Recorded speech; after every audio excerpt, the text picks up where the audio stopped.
G'day everyone, welcome to Inside Rugby with Mark. Plenty going on this weekend, of course, with the Autumn International Series. But one thing you may not know is there's 17 rugby international games going on this weekend. Absolutely brilliant if you're a rugby fan. But in this video, I'm going to talk about Wales versus Australia. This is a big game for both teams, so let's get into the video right now.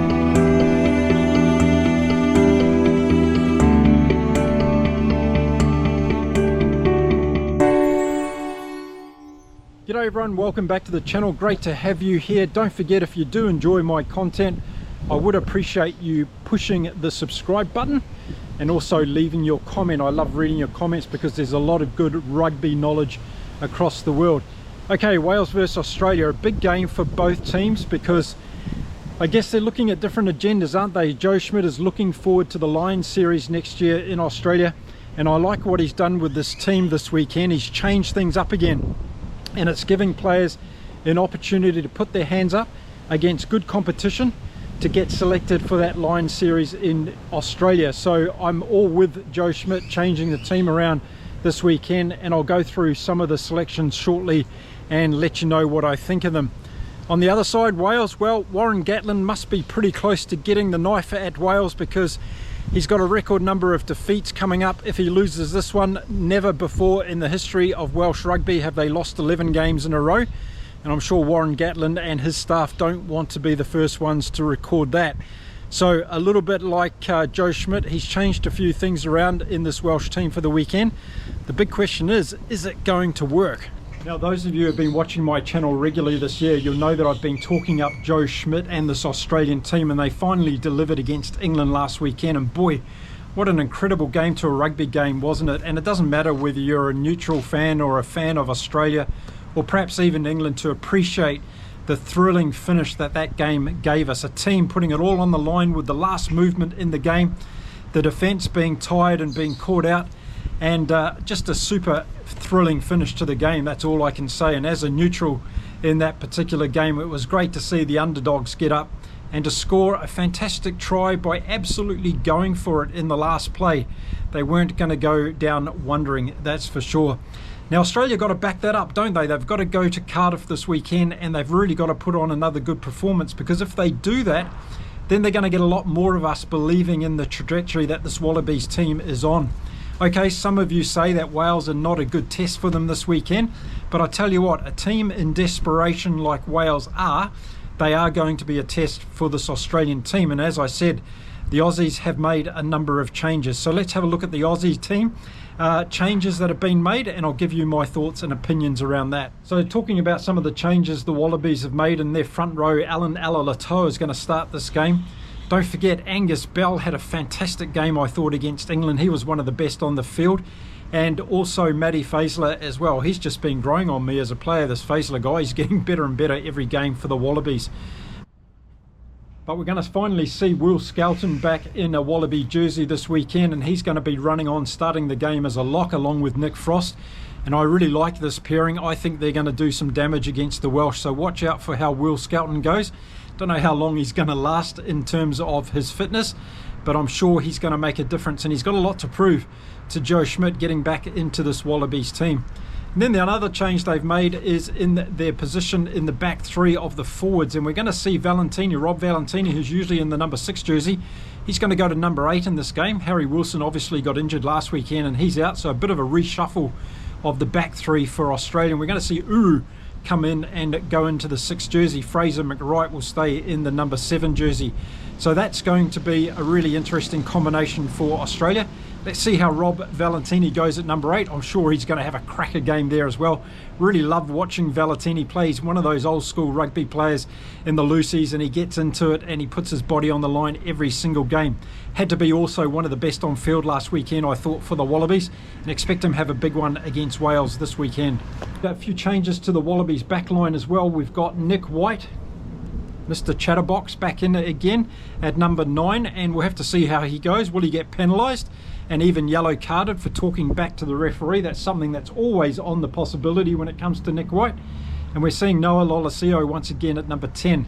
And then another change outside of him, and it's Karevi's coming back. Yes, Samu Karevi is back in the Wallabies team. A hugely exciting player. And after last week's game where we saw Sua Ali and also Iki Tau have a fantastic game together, there's a little bit to prove for Samu Karevi. So Karevi's back in the number 12, and Iki Tau is going to be in the 13 jersey this weekend for the Wallabies. And then moving out to the wings, we're going to see Jorgensen start this game. We're going to see Callaway on the other wing, and we're going to see Tom Wright at fullback. So it's an exciting Australian team, but I'm excited about the back line that's going to come off the bench for the Wallabies in this game. We're going to see Tate McDermott, we're going to see Sua Ali, and we're going to see Ben Donaldson, and that's really impactful as far as I'm concerned. Donaldson's one of those players that can really control a game. He's good at kicking. He'll get the kicks over for goal, and we've seen that master performance last weekend from Sua Ali, who was just absolutely brilliant against England. So coming on and making a difference when we see a tiring Welsh defence, that's going to be something really to watch in this particular game. And I was impressed with Tate McDermott's cameo last weekend as well. Thought he played really, really well. Now for Wales, what's going on with them? Well, in the front row, we're going to see Thomas, Lake and Griffin. Good to see Griffin in there. I think he's been playing really, really good rugby. Rollins and Baird are going to be in the locks. And then the back three, Jack Morgan's going to be starting this game, and that's going to be a big plus for Wales, I'm sure. And Alan Wainwright at number 8. Look out for Wainwright. I think he's one of Wales' better performers on most occasions. Let's see if he has a great game this weekend. It was the Welsh backline that was pretty disappointing for me. They had lots of opportunities they didn't convert. Yeah, they scored 3 tries against Fiji, but in the end of the game they lost it because they didn't get any more tries, which they should have done. When they had that opportunity to penetrate, either the Fiji defence was too good or Wales just wasn't creative enough in getting those final passes together. So the likes of Llewellyn and Thomas need to do better this weekend. And I'd also like to see Blair Murray more involved. He looked pretty handy on the wing last weekend for his debut and scored that good try, of course. Sam Costello's on the bench again. I don't know what Warren Gatland's doing with this guy. I have a little bit of a feeling that he doesn't know where to place him. He doesn't seem to be consistent at number 10 when he brings him on. And starting him off, bringing him off the bench, I'm not sure whether he's the kind of impact player you really need for this Welsh team. Let me know in the comments what your thoughts around Sam Costello. So I think this is a Welsh team that's going to be extremely desperate this weekend.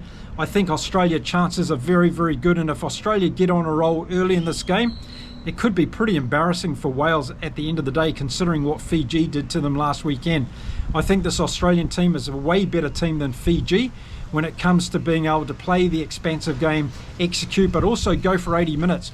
If you watched Fiji last weekend, they were just about out on their feet in the last 5 or 10 minutes. Their fitness really told in that game, and I thought that was one of the things that may have cost them the game. It didn't.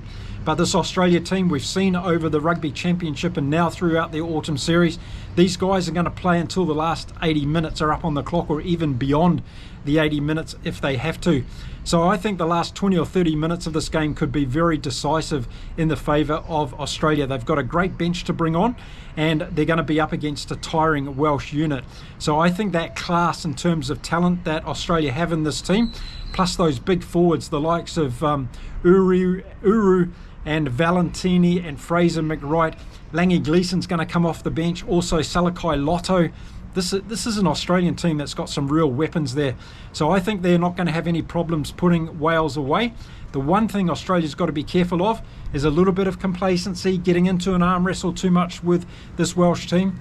They've got to make sure they keep their structures in place, have a good kicking game that's going to be up to Lolesio, take the points when they're on offer again. Lolesio is going to have to get the penalties over, and then make sure that they burn Wales out wide. I think that's where Australia's really got a good opportunity in this game. We saw from Jorgensen last weekend what he's able to do, and if Len Eketau plays anything like he did last weekend, and Seru Karevi is on form this weekend, wow, watch out. We're going to see some really good tries from this Australian team.